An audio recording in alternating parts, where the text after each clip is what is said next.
I was lying in bed, feeling weak and sick, when my husband, Paul, smiled and said, "I only married you because you're the boss's daughter." I looked over at the scarves and gloves I had lovingly knitted for him, now tossed aside like they didn't matter. His words stung. He seemed so disappointed in me, and I knew I had to wake him up to reality. I chuckled at the thought of him realizing how wrong he was, thinking everything was going his way. My name is Kelly Riley. I've been married to Paul for 6 years now. We don't have any children, but we've been living happily together. Paul works a lot and is often away from home. Sometimes I feel lonely, but he always makes an effort to spend time with me on his days off, which helps me manage the loneliness. I met Paul through my father, who was his boss at the time. After we got married, Paul suggested that I become a stay-at-home wife. It seemed like a good idea to me, and I had plenty of time for myself. While supporting Paul, I started making friends with the neighbors, doing some exercise, and taking up sewing. I tried different things to fill my time, but sewing and knitting became my favorite hobbies. Every winter, I would knit scarves and gloves for Paul. My first few attempts weren't great, but I got better with time. Eventually, Paul even told me they were as good as the ones you could buy from a store. Hearing his kind words made me love sewing even more. I dreamed of one day sewing with our future child. I mentioned it to Paul, and he smiled, saying, "Maybe I'll join in and learn when the time comes." It was moments like these that made me feel happy in my life. I also made sure to take good care of the house and always spent quality time with Paul when he had days off. Thanks to his good salary, we had a comfortable life, and from the outside, I probably seemed very lucky. I had no complaints and thought we would continue living quietly like this, just the two of us, with hopes for a child in the future. But about 3 years ago, things started to change. One evening, I was waiting for Paul to come home, as I always did. Suddenly, I felt dizzy and collapsed. Paul had just returned from work and rushed me to the hospital. When I woke up, I found myself lying in a hospital bed. From the conversation between Paul and the doctor, I learned that my condition wasn't minor and would be something I'd have to deal with for the rest of my life. Thankfully, it wasn't life-threatening, but the doctor warned that it could happen again. They recommended I stay in the hospital until I was a bit stronger. Seeing that I was worried, Paul reassured me, "It looks like you'll be in the hospital for a while, but it's okay. I'll come visit whenever I have time off from work. We'll get through this together." He held my hand as he spoke, and his words eased my fear. With my supportive husband by my side, I believed that everything would be fine, even though there wasn't any real reason to think that. True to his word, Paul visited me almost every day after that. He held my hand, asked me how I was feeling, and tried to keep my spirits up. When I told him the hospital days felt long and boring, he brought me my favorite sewing tools. We would sit together, sewing and chatting about little things that happened during the day. Teaching my clumsy husband how to sew was especially fun, and it made me forget the boredom for a while. These happy moments in the hospital went on for about a year. Last winter, I made him another scarf as part of our yearly tradition. But after that, I noticed Paul started visiting less and less. Now, if he showed up once every few weeks, I considered myself lucky. At first, I thought he was just swamped with work, so I kept myself busy with sewing. I even started making a pair of gloves to surprise him the next time he came. The doctor told me I might be able to go home by the end of the year, so I planned to give Paul the gloves as a gift when I was discharged. I put all my love and effort into making those gloves, hoping they would help bridge the time we had been apart. But when Paul finally came to visit after a long absence, his reaction crushed me. I handed him the gloves, and instead of being happy, he looked at them with cold eyes and said, "Are you still making these? They're just becoming a nuisance now." Then, without a second thought, he handed me the scarf I had knitted for him last year, along with divorce papers. The scarf looked untouched, like he had never even worn it. "Has it been 3 years since you've been in the hospital? I heard you'll be discharged soon, but I can't keep taking care of you," he said. "We should get a divorce." I looked down at the divorce papers when I heard Paul's words. He had already signed them. I thought to myself, so, this is where we've ended up. To be honest, ever since he stopped visiting me regularly, I had considered the possibility of divorce more than once. I tried to push those thoughts away, convincing myself that he was just busy with work. But deep down, I knew better. The Paul the First knew would never ignore me, no matter how much work he had. If his job had really gotten busier, he would have told me. When he started disappearing without any explanation, I had a feeling this was coming. That's why, when I asked him why he wanted a divorce, I wasn't as upset as I thought I'd be. I wasn't trying to hold on to him. I knew I had probably become a burden to him. If the kind Paul the First used to know was now asking for a divorce, I figured I didn't really have a choice. But I was still curious. He had once promised we'd get through this together, so I wanted to know why he had changed his mind. When I asked, Paul responded, "Isn't it obvious? Ever since I married you, all I've had are problems. I'm sick of the scarves and gloves you give me every year. I only married you because you're the boss's daughter. How can I be expected to deal with you being sick on top of everything else?" He laughed in a way that felt like he was mocking me. It was as if all the joy I had found in our life together, all the talks we had about love, happiness, and loneliness, meant nothing to him. He made it clear that he thought I was a fool for believing in those things. He continued, "Who even wears a handmade scarf anymore without feeling embarrassed? Getting gifts like that is just annoying."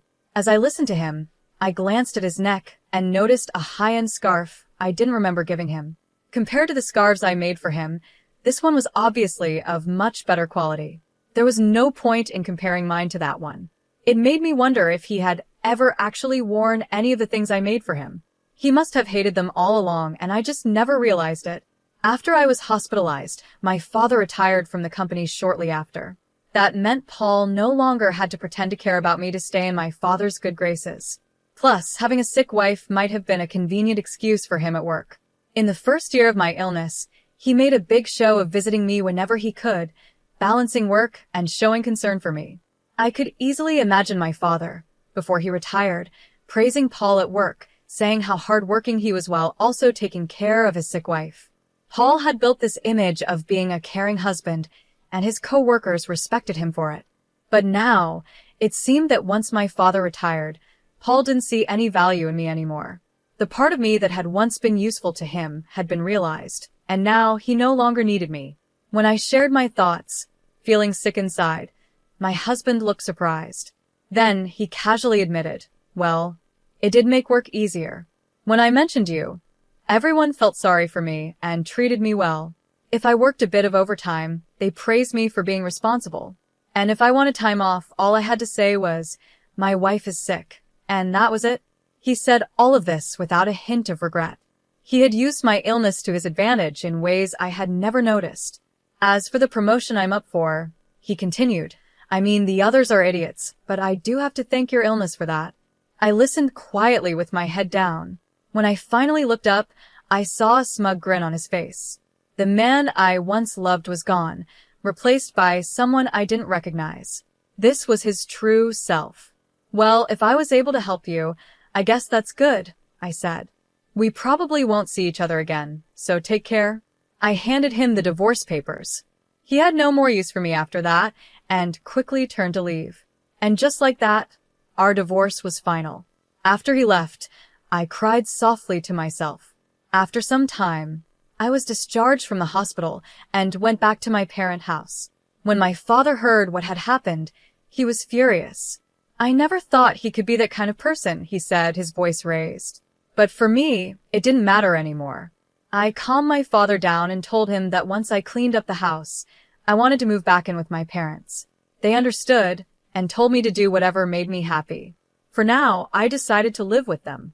Before moving back in with my parents, I wanted to visit the house where I had lived with my husband. But when we got there, I found that the front door lock wasn't working. My parents and I exchanged confused looks and decided to ring the doorbell. A stranger answered the door. Feeling puzzled, I asked him about the situation. He told me that he had bought the house a while ago and had been living there for a few months with his wife and child. They seemed happy. My parents were even angrier after hearing this, but I didn't want to cause any trouble for the new family. I bowed my head and quietly left. However, I couldn't just leave it like that, so I called my ex-husband right away. On the phone, he answered casually, "Oh yeah, I sold the house while you were in the hospital. Keeping the money from the sale is like compensation for me." It was my house to begin with, so you don't really have any complaints, right? I couldn't help but sigh at how indifferent he was. I wish he had told me sooner. From what the new owner said, the house had been sold quite a while ago. My husband probably put it up for sale about a year ago, around the time he stopped visiting me. Even if he had planned to divorce me, selling the house without discussing it with me was just outrageous. Our divorce had already been finalized when we signed the papers, but since I was still in the hospital, we had agreed to talk about compensation and dividing assets after my discharge. We had a meeting planned for next week, but he decided to act on his own. It was unbelievable. What made it worse was that he didn't even think he had done anything wrong. So, I calmly told him over the phone, "You really don't understand anything, do you?" "Huh? What do you mean?" he asked, sounding confused. "I'll explain everything in detail next week," I replied and hung up the phone. I smiled at my worried parents and then turned to my father. "I need a favor," I said, sharing my plan with him and asking him to help me get ready for what was coming. "I understand," my father said, his face serious but supportive. "I've already prepared the necessary documents. There's not much time before the meeting next week, but we'll manage." I could see a hint of regret in his eyes, probably because he had once recommended my husband to me. But his anger at what my husband had done seemed to drive him to help me as much as he could. I thanked my father and waited for the day of the meeting. The thought of seeing my husband's reaction made me smile for the first time in a while. With my father's help, we got everything ready for the meeting. We decided to hold the discussion at my parents' home. My parents and I sat together on one side, and my husband sat alone across from us. I'm sure he knew my parents were hurt by the divorce, but it didn't seem to bother him anymore. He didn't show any sign of respect towards them, and his face even held a hint of a smile. His attitude was arrogant, as if he didn't have anything to worry about. "I'm the victim here," he began, "but I'm not going to ask for too much. The money from the sale of the house will be enough." He spoke as if he was being generous, like he was doing us a favor by not asking for more. Seeing his smug attitude, my father's face turned red with anger. I gently placed my hand on his to calm him down. There was no need for us to get upset. We knew that in this discussion, my husband was the one who would be at a disadvantage, not us. "There's something important we need to talk about first," I said, keeping my voice calm. I spoke up and my father handed over a document. It was proof that the land where the house stood was owned by him. "Yes, the house was in your name. There's no question about that," I said. "But the land the house was built on belongs to my father, and he still holds the title to it. That's clear from this document, right?" My husband's expression changed slightly, his brow furrowing. "So what?" he replied. "The house was mine. No one has the right to complain. Do you think you can get back at me with that?" He chuckled, as if he found the whole situation ridiculous. I continued calmly. "It's true that the house was in your name, and legally, you could sell it. I'm sure you checked all of this before you sold the house, and there's no legal issue with your actions." My husband seemed confident, knowing there was no problem from a legal standpoint. "However," I said, "for the family who bought the house, this is a big issue. You sold the house, but since we still own the land, my father can charge them rent. That would definitely cause them trouble, don't you think? The situation isn't what they were led to believe." I paused before continuing. "Now, neither my father nor I intend to charge them rent or make them leave. But we also don't plan on just giving away the rights to our land for nothing. In that case, we would sell the land to the family. We wouldn't demand monthly rent, but it would be a problem for us if they didn't buy the land. My father gifted that land to us to live on, not for it to be handed over to strangers." I added, "And if they don't buy it, the family could sue you." As I said, the deal wasn't what they expected. Can you imagine their frustration? They thought they were buying their dream home, only to find out the land isn't theirs, and they now have more expenses. After we obtained proof of my father's ownership of the land, we went straight to the new family and explained the situation. Thankfully, they understood and agreed that if there was any trouble, it was the seller's responsibility. If things didn't go well with the negotiations, they made it clear they would sue my husband. When I saw my husband's face turn pale, I knew he finally understood the gravity of the situation. He realized that no matter what, This was going to cost him a lot of money because of his mistake. In a trembling voice, he asked, "What should I do then?" I smiled and calmly responded, "The family can buy the land from us, making them the full owners of both the house and the land. Then you would have to cover the cost of the land. This way, everything can be settled smoothly, and there would be no need for the family to sue you. Once they own both the house and the land, all the issues will be resolved. However, since they weren't informed about the land price when they bought the house, they will likely make you pay for it. That's not their problem to deal with, it's yours. The real issue is that the land is in a prime location, and its value could be higher than what you sold the house for. Even if you give up all your assets, it might not be enough. In the end, you could be left with nothing." I paused for a moment and continued, "Another option is for you to buy the house back and then pay for the land. Of course, you'd have to cover the relocation fee for the family living there. This would give you back both the house and the land, and you could try selling them again, maybe making some money. But after paying for everything, you probably won't end up with much, if anything at all. Whichever option you choose, you'll be at a loss," I added. "And let's not forget about alimony. Your actions have caused me a lot of mental distress, and I plan to ask for compensation for that. Keep that in mind." All this time, Paul had used me as a tool to help his career. Now that I understood this, I felt disgusted by everything he had done. I also planned to file for damages for the emotional harm he caused me. Even though it might be hard to prove and I might not win, bringing up these issues was important, especially considering the situation he's in now. Paul, now cornered, didn't seem to have the ability to fully process what was happening. It looked like all these things could become his reality soon. My father, seeing the opportunity, added, "Even though I'm retired, I still have many connections at the company. I've been talking to some of my old colleagues, and they've told me what you've been saying about my daughter and how you've treated her. People at work have lost all respect for you, Paul." With a cheerful smile, my father delivered this news, and I could see Paul finally grasping the seriousness of the situation. The status he had built by using me and the money he had gained from selling the house without my consent, none of that mattered anymore. "Now," I said, clasping my hands together with a smile, "let's discuss what comes next. We need to settle the division of assets, compensation, and the house."